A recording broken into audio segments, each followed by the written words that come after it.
Madam तुम्ही का भिजले?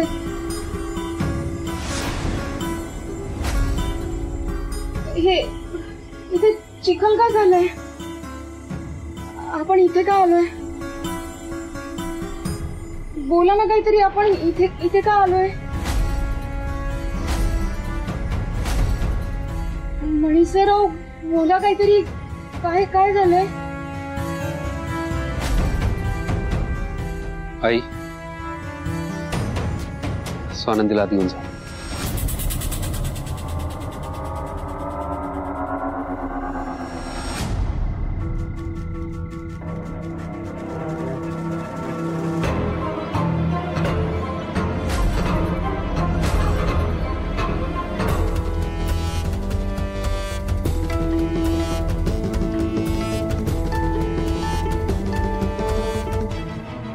मणी इकडे ये.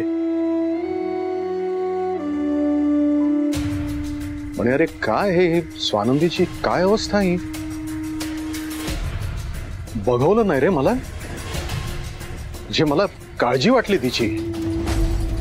स्वानंदी किती व्हायलेंट झाली होती. म्हणजे आम्ही एवढ्या लांब इथे उभे होत तरी सुद्धा ते बघून आम्ही घाबरलो. तू मात्र ना या सगळ्या गोष्टीला, ह्या प्रसंगाला अगदी धीरानं तोंड दिलंस. ही स्वानंदी वेगवेगळ्या समस्या उभ्या करते आणि भोगावं लागतं तुला. पण मला तुझी खूप काळजी वाटते रे. नका दाखवा अशी खोटी काळजी. बरं नाही दिसत नाही. आणि स्वानंदी आता जे काही वागते ना त्याला जबाबदार तुम्ही आहात. तुम्ही सगळे. म्हणे ओरडल्याने सत्य बदलणार आहे.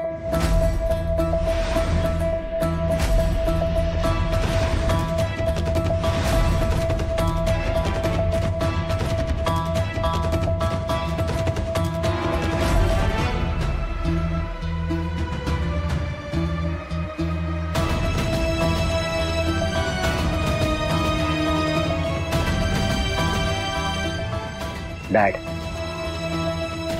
आज जाऊया.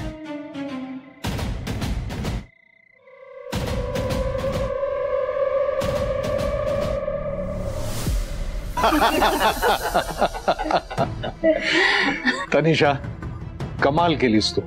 म्हणजे जी गोष्ट कशी करायची हा आम्ही विचार करत होतो ती गोष्ट तू अगदी चुटकीसरशी करून दाखवलीस. शेवटी स्वानंदीला वेड लागलंच.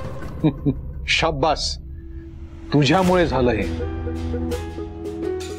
हो ना, तनुने आणलेल्या स्प्रेमुळे स्वानंदी कसं वेड्यासारखी वागत होती. काय तर म्हणे आग लागली, वॉर्डन मॅडमला आग लागली, पाणी वाचवा.